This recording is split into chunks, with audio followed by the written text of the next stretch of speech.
It's been a rough week. It has been a very rough week. It's been a rough week for 2 weeks for you guys, which is definitely hard. The last episode, none of us were expecting it to go that way, and it's one of these times where we all have to kind of stop and look, and we definitely look back and we remember Norm, and we remember kind of what he was about and what he did and what he stood for, which is something very prominent in my mind in this past week, and it's definitely been something tougher than I think any of us were expecting. But one of the things that Norm was very well known for were his not quite right proverb metaphors. And so I started looking at some of those as kind of my way of being like, what other things might Norm have said? And it turns out proverbs are pretty applicable when you start looking at them to your current situations. A ship in the harbor is safe, but that is not what a ship is for. These adventures that we're all going on are dangerous, and because of that, it requires dangerous consequences for if things do go wrong. I mean, all of our players are aware of this, and that's something we've all kind of held above and under the table, but we've never really mentioned it, is that we're playing this game to tell a story, and part of that story is loss and tragedy, and we have these heroic characters, but they can't be heroic unless consequences are at stake. Which kind of leads into the next one, which is don't cross a bridge till you come to it. I don't think any of us were expecting a death this early in the game, and I don't think any of us were expecting Norm to pass, and it's something that none of us were actually really prepared for. We actually had to stop our session last time and say, this is kind of a pivotal moment. Do we decide to keep playing the game and go by the mechanics, or do we want to, kind of shield our characters from true harm and make it more narratively controlled? And ultimately, we decided that the truest thing for the story is to go by the dice, which is very bitter to swallow in this instance. But if we always go by the dice, we have a foundation for what is going to be really good storytelling and really good gameplay. And it shows that we're not forcing anything. This entire thing is kind of up in the air, and we do have a vague guideline of where we're going, but how we're getting there and what's going to happen along the way is up to the dice. And last session, I really was trying hard to make the dice more friendly. A drowning man will clutch at a straw. I tried to give as many opportunities as possible, and honestly, I probably gave one or two too many. And the dice were against it every step of the way, which is just one of those things where you look back and you're like, oh man, I shouldn't have done that, but I really wanted it to happen, and the dice said no, which is stupid fucking dice, but that's the game. That's the story we're playing, and those are the rules that we are abiding by. And the last proverb that I wanted to share was grief divided is made lighter. And the death of Norm Gunderson hit us all really, really hard. And we actually came together as a group a couple days later over video chat. And we talked about it because it was so prominent and it was so obvious that it was affecting all of us that we really did need to talk about it and air it out and be like, hey, so this is hard for us. How hard is this going to be for everybody else listening? And we all came together and we were able to support each other and say, we're behind everything that's happened. We are confident that this is a very striking moment and it's very good storytelling because it's obvious how hard it hit us. And that's kind of something that I warned everybody about in the first session, is that we were going to play this game and we were going to have some emotions. And this is one of those times where, we have emotions. We have some very strong emotions about what is uncontested, probably the game's favorite character, the audience's favorite guy. Norm, it was a sweetheart. He was optimistic and he was bright-eyed, and he had all of this fire and drive in him that is going to be sorely missed. One of the things that we've been harping on from the beginning is that this game and this story isn't a case of the players versus the GM. And I was definitely experiencing a lot of guilt after the session for actually going through and what feels like causing the death of Norm, but it really was the dice, and I am just the facilitator of the dice. But one of the things that was really nice is I was like, yeah, I feel guilty. I could have done something different, and everyone else was like, no, that's just the game, and that's really what it is. It is the game, and that is the game we play, and that is the game we love, because not many games can make you feel something as deeply and profusely as this. I am incredibly proud of this podcast, and I am even more proud of the fucking brilliant storytellers that I get to call the players of this game. We are all committed to telling a compelling and honest story centered around role play. And one of the things that can make a story great are the twists and the turns, and unfortunately, especially if they're tragic. Norm didn't die heroically. He didn't die in the heat of battle, but he died in the embrace of the rat folk he loved. And he passed without pain. And however tragic the passing of Norm Gunderson is, it is going to prompt the development of Vasilisa and Valdine and, of course, Marge. This was the most emotional any of us have been in a recording session last episode, and it was tear-felt, and it was tear-filled, and it was somber, and we are all still grieving the loss of Norm, and it is a goddamn testament to Zach's role-playing that such a loss can be physically felt outside of the story.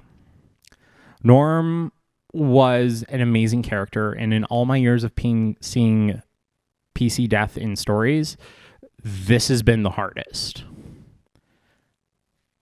I've killed a lot of players before. I have died many times myself, but this is the one that's hitting hardest.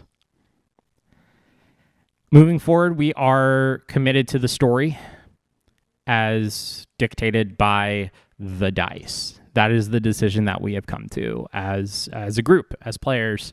And if the fate of the dice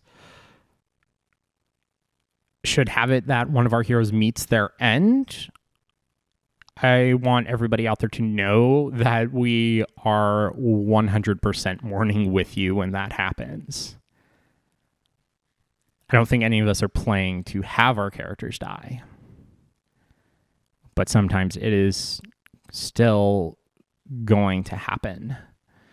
And tragedy is part of life, and I think that it deserves a place at the table. We remember these kinds of events in our own lives, and the loss of a loved one is profound.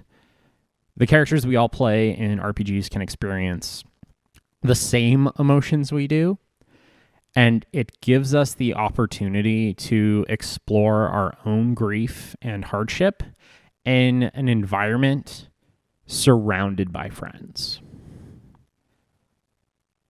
Now, instead of immediately bringing in a new character, we have chosen to give the characters in the story a chance to grieve and bring in Zach's new character at a point that narratively makes sense. Normally in my sessions outside of the podcast, I would introduce a new character as soon as possible to allow the player to keep playing. But we want the story we are telling to be more organic and natural. And we don't want to shoehorn in someone while all of the other characters are in the depths of grieving.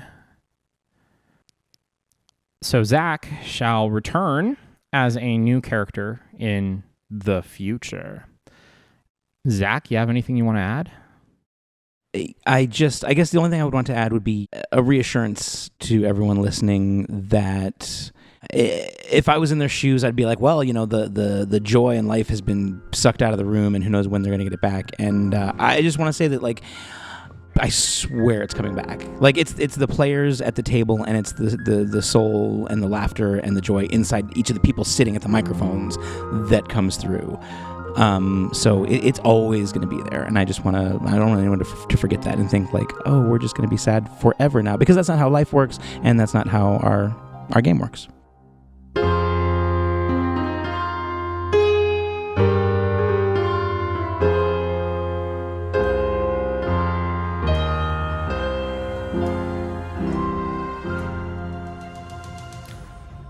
So with that, we open in the cabin.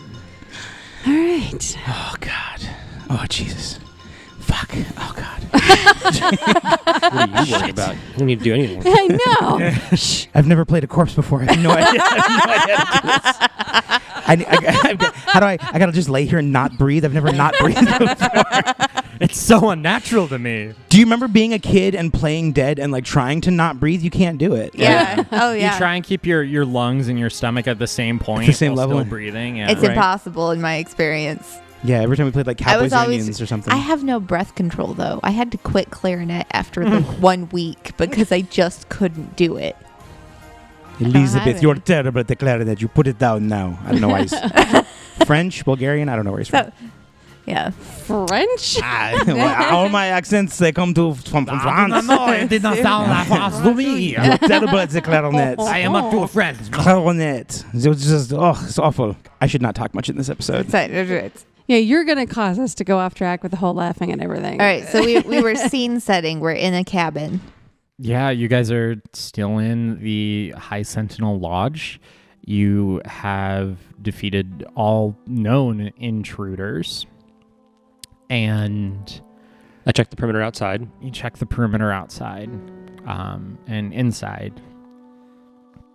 While you go around and do that, Margie is sitting on the floor with Norm's head in her lap, and Ghost is curled at his feet. And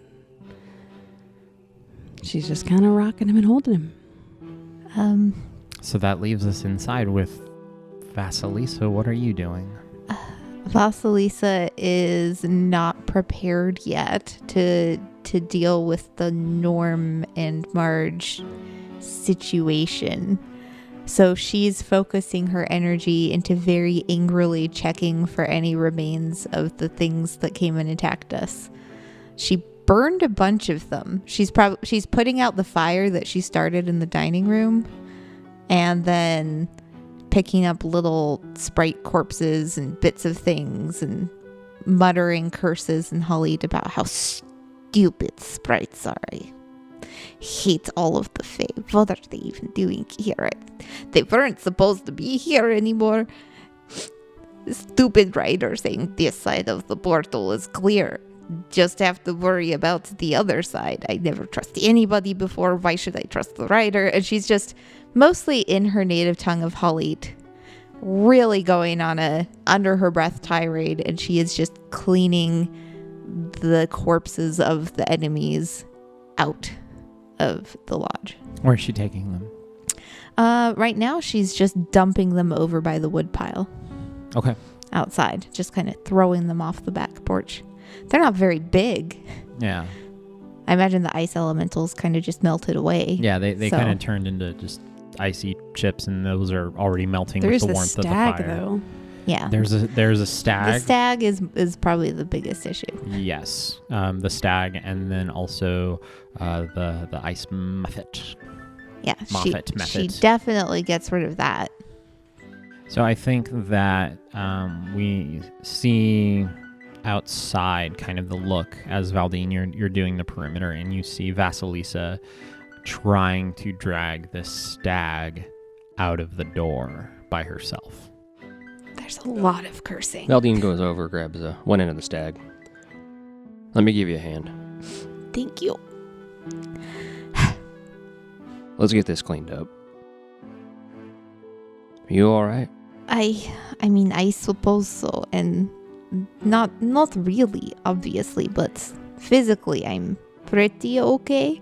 And Vasilisa just like puts a hand to her neck where there's such a small little pinprick that it doesn't really affect her, but that's where the sprite's rapier, tiny little blade stabbed into her while she was asleep, and it's kind of like she just had a thorn prick her or a mosquito bite. She's thinking about that, and she's saying, no, I'm fine, but her hand is holding her neck where that bite mark is. I think your hand goes up to where it is, and you feel your pulse, and you realize how close it was to hitting that major point. Yeah. What's up with Marge? Vasilisa goes to start cleaning. You're left alone with Norm and Ghost. Yes. Hey, how are you doing, Amanda? It was a rough week. And I have a very, very vivid imagination too about Cursed. life. I am cursed. with a vivid imagination. So, being married to the person who I'm married to in the podcast, and it's a whole parallel thing yeah. that makes it really difficult to It's fucking hard. keep your head around. Yeah, to get your head Yeah. around. So, anyway, Margie,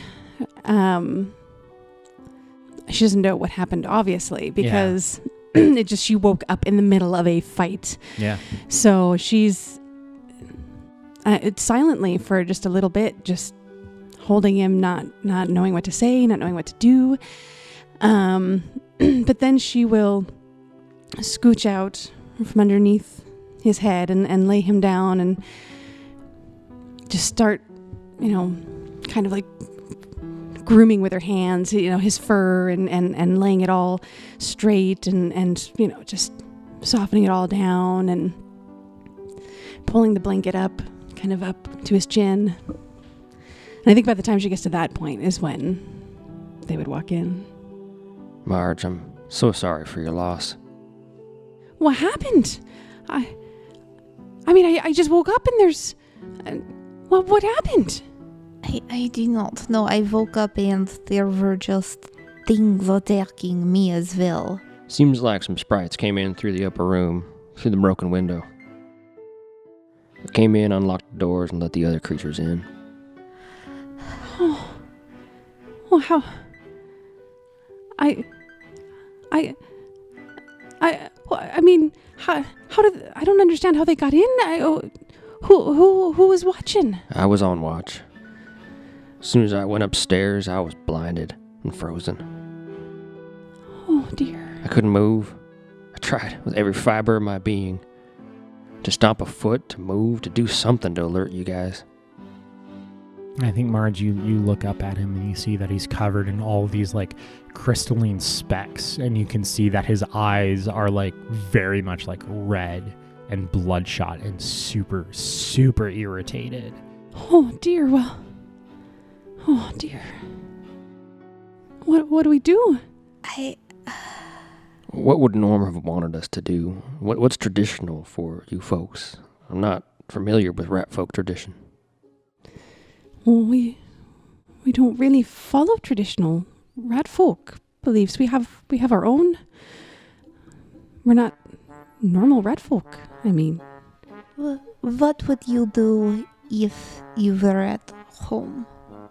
What would you have done for him? Well, Norm is a healer. He's always protecting and caring about others. So, I'm going to need tissues. I can blow my nose. Thank you, baby. Anybody else need some like toilet paper? Yeah, I'm misty-eyed, but I've got my paper towel. you came prepared.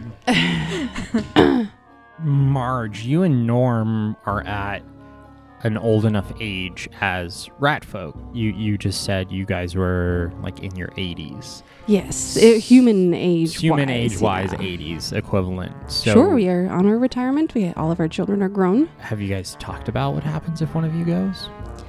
We have. Norm is not one much for talking about it, or was not one much for talking about it. I mean, he was always very optimistic and like, no, everything's going to be fine. Why spend time worrying? But they would talk about it, but this is a very strange circumstance. They're not at home. Yeah. So a burial, somewhere underneath trees, around nature. And that's what you guys had decided on. Yeah. Nature is where us rat folk tend to be the most. So I see there's some trees over by the river. That seems like a very nice place. Peaceful. Are there any like blankets or anything like that we can maybe wrap around him? We can take the blankets. We also have this bearskin rug. Would he like a bearskin? He liked his Yeti cloak, is why I ask. Is maybe He did. maybe the furs? That does seem pretty fitting for my Normie. Yes, I think maybe he had the heart of a bear. Yes. Oh, he'll forever have a bear hug. Yes, that is another way of thinking of it. He was so good at giving those. Velding, would you like to join me and we can find that shovel and make sure everything is locked? Sounds like a good idea. Okay. And Marge will, just as she goes, patting down fur and going through a pocket, and she'll give him a kiss on the cheek and go through another pocket. She's going to pull out his stone that's got the boon on it. It's probably, I'm sure, since it's a blood oath and there's no more blood running through the poor little rat folk body, that it's not active anymore, but she'll still want it. She will gather up his cloak, the Yeti cloak, and she will take all the poisons that are in a pouch from him, and then of course any gold he might have on him. Mm-hmm. She will take that as well. I don't know if he does. I mean, I think normally she's the keeper of the coin. I think we kept it all in Ghost Between the two, mostly. yeah. He put on that hex spider charm as soon as they got it, just in case. So that's like around his neck. I think she would probably take that off since it's not really a Norm thing. It's brand new and it's kind of... It was meant for what's coming up. Right. So, yes, she would take that off.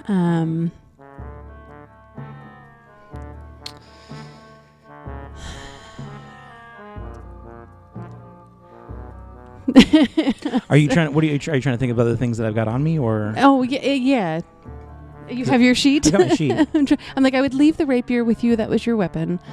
I actually would probably even leave the blow dart with you because she would have no idea how to use it. But she would take the poisons. And then what else? Yeah, what else do you have on you, Norm? Not much. I've got daggers and tail blades aplenty. He did have that tail blade that he just bought. You notice I'm not doing the voice. I'm really trying hard to refrain from. I'm doing other voices. Yeah. But yeah, he did have the tail blade on him. But that was his. He was curious to try it out. I don't know if there's something Marge would have even been interested in. She'd probably take it because I don't think you've never used it. Oh. And his sleeves so he could change his outfits. He finally got sleeves of many garments. Oh, really? Yeah, he got them from when they stopped in Helder and they ordered. It was one of the things he ordered. Nice. So, but he never really got to try it out because he was just in cold weather gear all the way up to the cabin. Those are really cool. They're fun, and he was gonna have so much Yeah. fun with them because that was like his whole thing. Is like his costumes sucked, but he wanted to be fancy. God, that's so depressing. There's a couple things about this. Valdine, Vasilisa, you guys know that there is a little kind of work storage shed outside on the west side of the cabin. How dark is it outside? Not pitch dark, it's Okay. low light. I think Vasilisa is going to kind of hover between Valdine and the lodge and let Valdine know that's what she's doing because she wants to keep an ear out to be able to hear if anything's happening in the lodge and they need to hurry back, but she doesn't want to let Valdine out of her sight. She's playing we're technically splitting the party right after someone died, and that's stupid, but also I can't be in that room with Marge right now game. Yeah. So she's very carefully like looking back and forth between Valdine and the lodge, and I think she'll pull out her Ioun torch and go ahead and light it. So it's just kind of floating around being a torch. Okay. Yeah. Valdine grabs a shovel from the shed.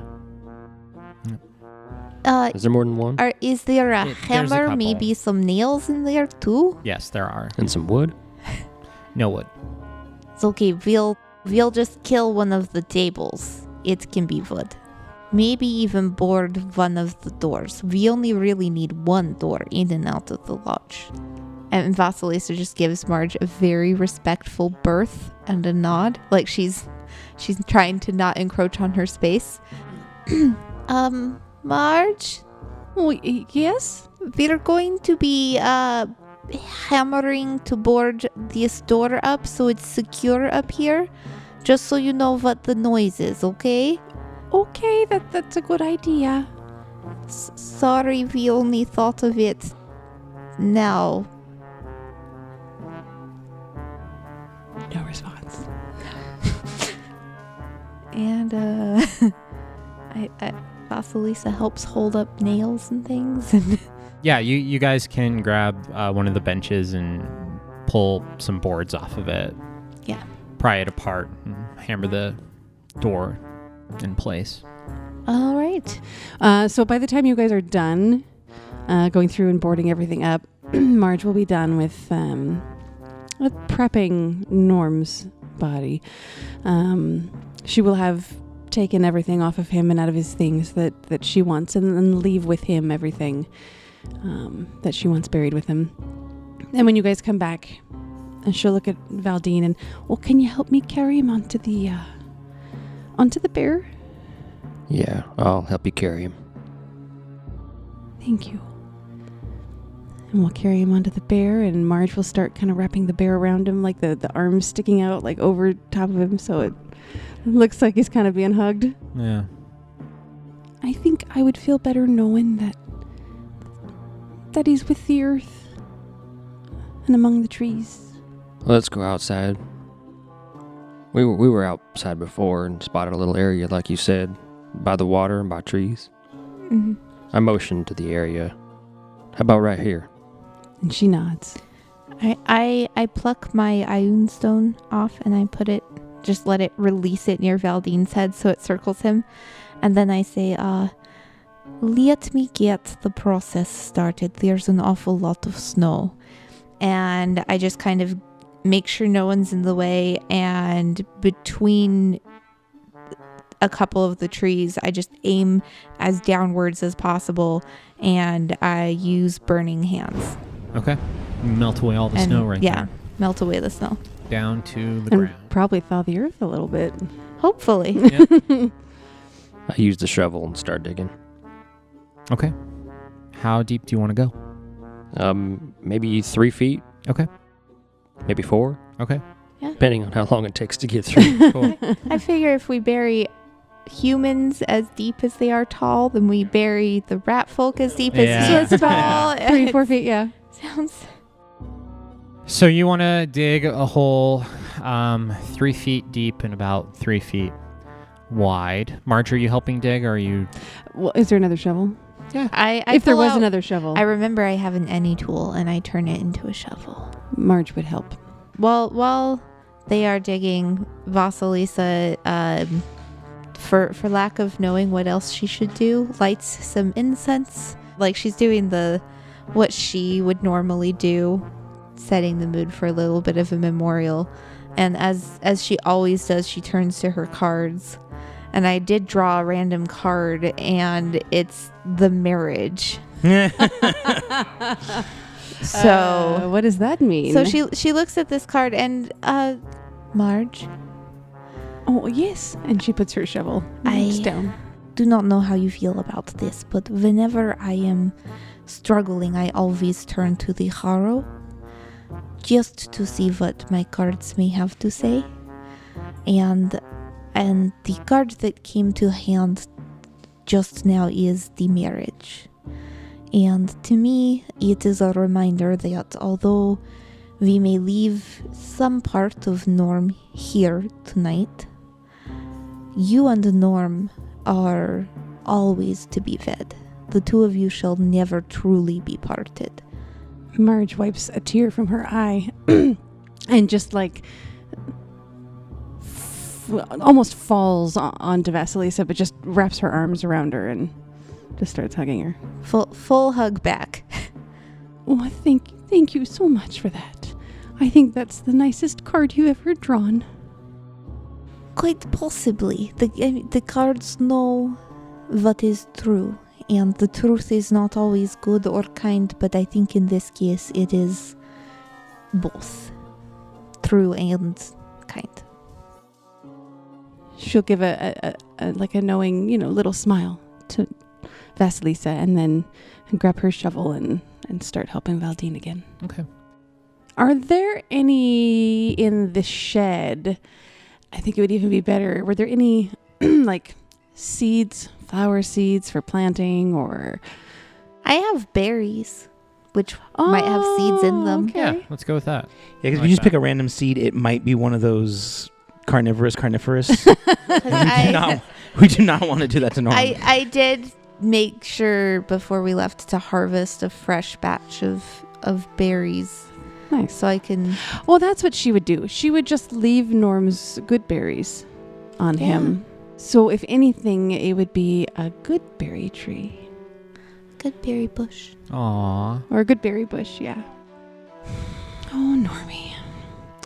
You were the best man ratfolk I think I've ever met. You helped me be more me. And I sure am gonna miss ya. Oh, but as my Normie would always say, a penny saved is good for the gander. He did say that. I'll be sure to burn all the bridges when we get to them. Just for you, partner. Oh, dear. You know, as we were walking and I was telling stories about my childhood, Norm said to me, Vasilisa, you can teach a man to fish, but you cannot make him drink. I still don't know what he meant by that, but it sounds very profound. And I will do my best to figure it out as I go. For you, Norm, it is the best of riddles. Margie will grab Vasilisa's hand and kind of pat it. That was very sweet. That was really good, guys. Thank you. Thanks for remembering Norm. Always remember Norm. Mm-hmm. Yeah, I don't think we're ever going to forget. Mm-mm. So it takes you significantly less time to pile the dirt back in and set a little grave and everything. Did you want to add in the berries? Are they? all They're the in way- his pocket. I didn't Okay. take them out. Perfect. And you guys cover up the body and you set the grave of Norm Gunderson. Mm-hmm. And now we're all exhausted from digging a hole, so we Uh-huh. might actually sleep. It's about midnight by the time you guys have everything said and done. I think Vasilisa is going to make everyone a hot cup of tea and then very delicately ask, so which two of us should keep first watch, do you think? Well, I am physically tired, but my mind is still pretty awake, and Ghost looks like she's pretty restless too. I suppose the two of us can walk around. Some peace and quiet might be nice. Are you sure you will be okay with just Ghost? I think so, yes. What does your watch look like, Marge? What do you do? I think Marge will just look through windows, walk to one room, look out into the night, see if she can see stars. She's probably not really focusing on seeing if she can see things moving through the dark, at the cabin. She's distracted, but she is trying to keep herself from getting too distracted. So she'll go look out a window and then her mind will wander and then she will try to pull it back and then, we'll go to the next room and look out the window and look, and then her mind will wander and just kind of like that for, the time, her watch time. I actually don't think she'd go upstairs. Okay. She's just going to stay downstairs. Okay. So around 4 a.m. after pacing around the house. I'd wake up Valdine. Any noise out there, Marge? Well, it's been quiet. All right, I'll take Overwatch. Be careful. I will. I'll try to keep my eyes open this time. Oh, it looked like they were open last time. They just got the best of you, unfortunately. I'm so sorry about that. You shouldn't apologize. I let you down. Well, it doesn't seem like there was much any of us could have done. Well, I'll keep an eye out, and I'll be sure to keep Ghost with me if that's okay. Oh, yes. I think that'd be a good idea. And Marge will go lay down next to where Vasilisa is. And then after a couple minutes, she'll kind of like scooch closer to Vasilisa because she's used to sleeping next to somebody. Yeah. So she'd miss having a body there. I think Vasilisa probably does this, half wakes up because she's not used to having someone, and then is like, oh no, this is fine. And just kind of like puts an arm over Marge and goes back to sleep. Okay. Valdine, what does your 4 hours look like? I think just after a quick walk around, perception, walking around the place and listening, Valdine looks down at Ghost and he kneels down, gives Ghost a good scratch right behind the ears, good pet, just starts talking to him. What do you guys talk about? I bet you're sure gonna miss him. You're gonna miss Norm, aren't you, Ghost? He blinks at you. She blinks at you. Now I've got you guys all doing it. Dang it. In Morse code. I'm gonna miss him too. But we have to keep going. Valdine gets up, walks around the room, shakes it off. Yeah. Back to the watch, Ghost. And Ghost is following, like, he's not behind you. He's right next to you. Like, she's right next to you as you, like, get up and walk. She's, like, on your heels. Like, she's right next to you. Like, as you're walking, like, you take your right foot forward, and as you're stepping forward, they come up against you, and they're just, like, kind of pushing against you a little bit. 4 hours later. Vasilisa. Oh, It's about okay. 8 a.m. Oh, One more rotation. yes, you get some more sleep, Valdine. Vasilisa is going to make sure everybody's secure, and then she's going to make herself a bracing pot of tea. Okay.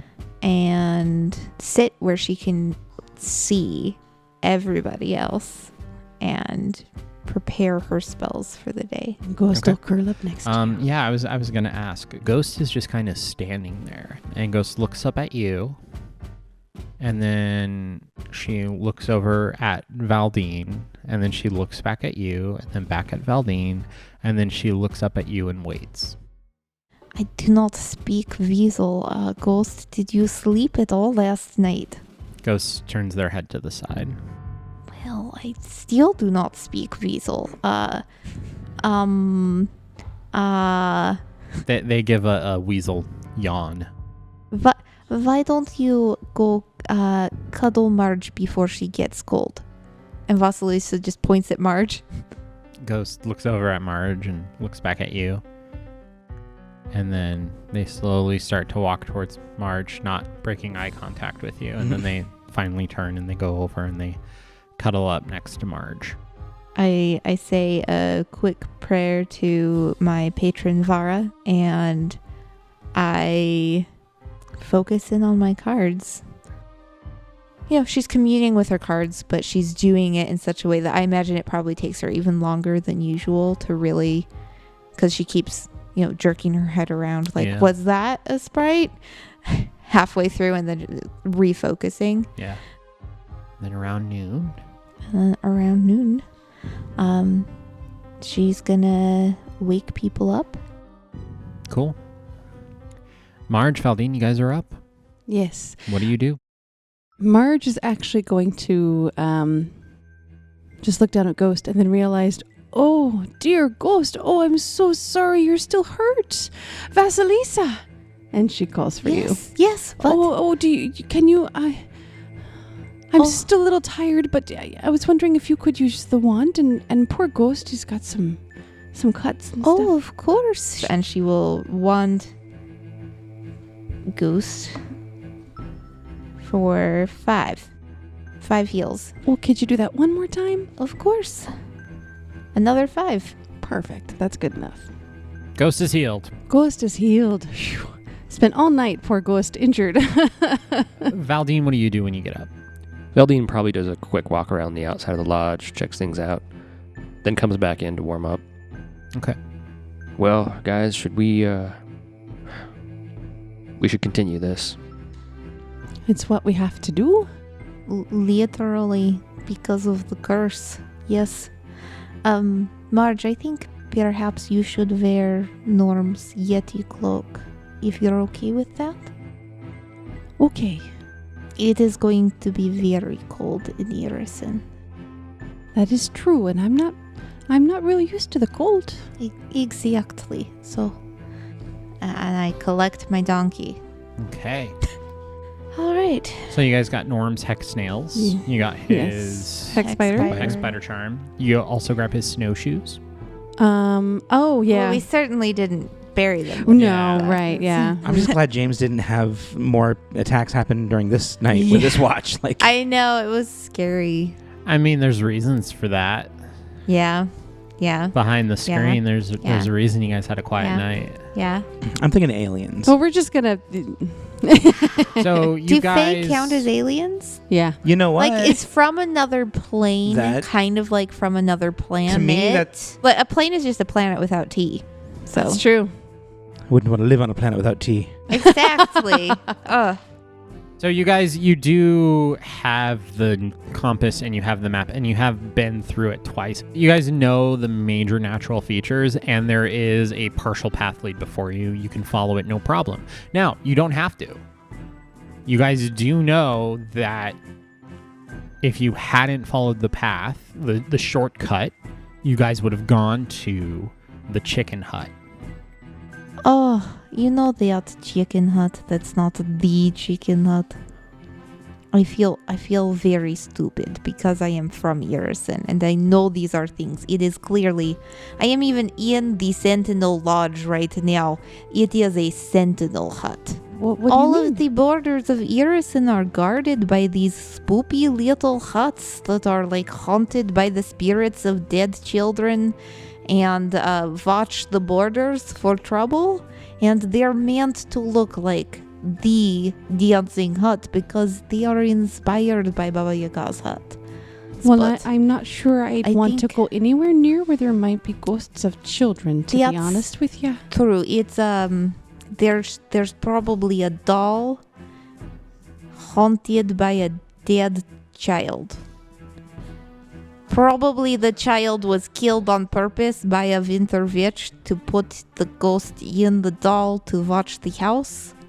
It's, let's say, not one of the brighter parts of the Irison culture. Oh, can it hurt people on this side though? Oh, yes, I'm sure.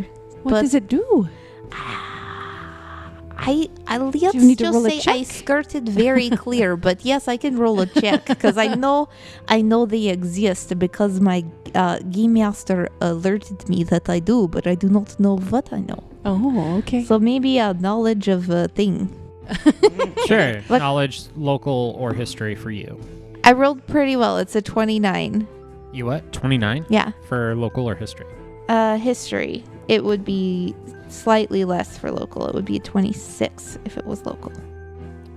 You know that the dolls mainly act as, like you said, sentinels, but the huts are also the first line of defense Yeah. in Irison. So you know that like they have to have some kind of There's offensive capabilities. Something offensive in more than one way about them. There's the whole haunting ghost thing, and also, yes, they are supposed to defend Irison, so I imagine they are dangerous.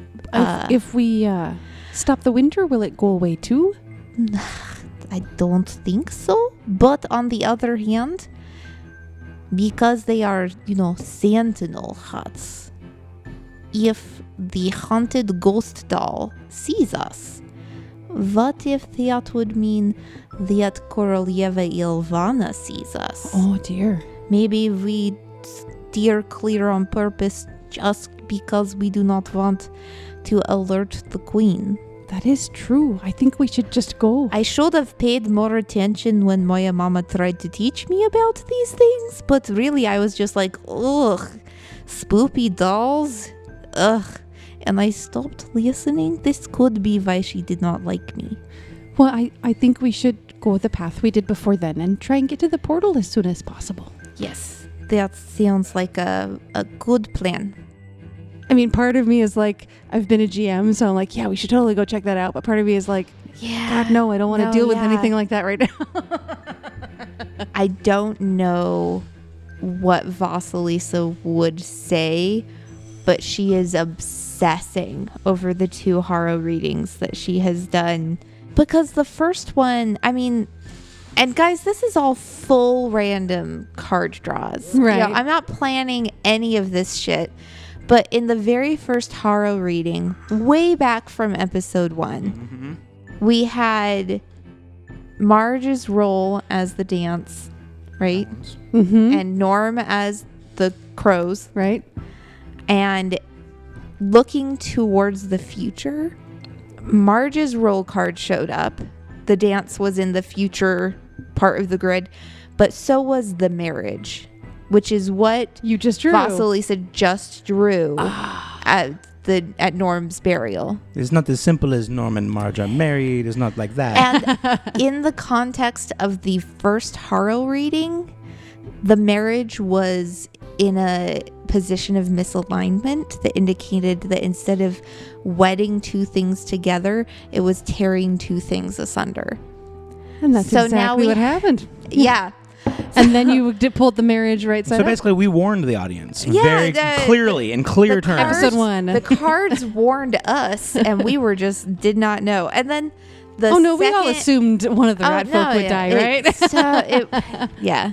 The second reading, and this is where I think Vasilisa is mentally, internally losing her shit, but doesn't know whether or not to say anything. It's less clearly associated with Marge because Marge wasn't a part of the second reading directly, but she did draw the dance in that future Again. column again. Wow. And in that case, the dance was the strongest card and was misaligned, complete opposite of its true What alignment. does it mean? So that would mean instead of the order of the universe, it's that order of the universe falling into chaos. And at the time Vasilisa did that reading, she said, is Marge going to fall off course? Is that order that Marge represents going to go to chaos? Or is it saying you need to follow Marge's lead, or if you don't, you'll lose your way and everything will fall to chaos. And so she still is in that moment of everything is coming true. We should listen to the cards better. They were warning us the whole time, but what is this warning in this one? Is it about Marge at all? Is it telling me something that's already happened now? Is it telling us we need to follow Marge's lead? Or is it telling us, hey, Marge is probably going to lose her shit. Maybe you should watch out for that. Like she's all, and she doesn't know, do I tell Valdine? Because she didn't tell anyone about that second reading. Right. She was alone for it. Yeah, she doesn't know if she should share it or not. So she's probably more quiet than usual heading out just because she's internally losing her fucking mind. When Marge is quieter than usual going along because obvious she's reasons, in her head and yeah, she's just writing. She doesn't have to think much either because she's writing on Ghost and Ghost is just following. Yeah. And Valdine's quiet because he's just always quiet. Yeah. It's a very quiet afternoon to the portal. Yes. So you guys go through Joseph's old camp. You go through the section with all of the cusp of trees that you guys took down the first time. And eventually you hit the section once again where the winds are howling and blowing against you quite hard. But you guys are now at this portal. It is about 5 p.m. Do we want to slightly backtrack and get all those rations we left in the cave? Oh yeah, we can put them on Ghost. Okay, so you guys have the rations. You're loaded up. You guys make your way past the crushed igloo back to the portal, and you step inside of its boundaries to the area that is calm and quiet, and you just see this pillar of light before you. Marge will stop right inside of where it's calm. Okay. Her and Ghost, and just look at it. Are we ready to go to Irison? All right. Once I'm on the other side, come on through. Stick close. I'll go first. Oh, okay. If for some reason you don't see me or something seems off, try and get back through the portal if you can. If someone talks to you, try to not talk back, maybe? Why? Because I sound like this? Yes. You and Marge are pretty obviously not from Irison. And the traders do come, but I also do not think being not from Irison is a good thing in Irison. So Marge is going to get off a Ghost. She's going to turn around and look behind her, just into the snow, the swirling snow. And then she'll turn back around and she will just wrap her arms around Ghost's neck. And just, you know how you do with dogs, you just kind of grab their face and you just kind of, and just like pull them close and hug their face. And are you ready for this, Ghost? It's going to be a whole new place. And she turns around and looks at Valdine and Vasilisa, and I think we should go together. All of us at the same time. And she walks up and she grabs Valdine's hand and she grabs Vasilisa's hand. Valdine wasn't expecting that. He takes your hand. Yeah. We'll go together. Let's go, Ghost. Okay. And we all walk through. Stepping through the portal, you find yourselves on a forested hillside. The cold, even though you may be wearing protection from it, you can still feel it bite into your skin and clothing. The sub-zero temperatures are an unwelcome sensation, and the cold of the border wood, now thousands of miles away, would be considered a warm relief compared to the current weather. In the distance, through the falling snow, you see faint lights of a small village sitting several miles away. What will our heroes do now in this strange land 1,000 miles from home? Would the bush planted on Norm ever grow into something that could bear fruit? Whatever happened in the inner monologue of Ghost? Find out next time on a much more less serious Dimension Door podcast. Press start. Yay! Goodbye, Norm. We're More- gonna miss you. I can't wait to be happy again. Feelings, emotions. I was just realizing I've been waiting to cast message again since I leveled up because I can finally get all 4 of us, and now there's only 3 of us. No. Stay tuned at the end of this for a word from our very good friends over at E19. As always, thank you for listening to the Dimension Door podcast.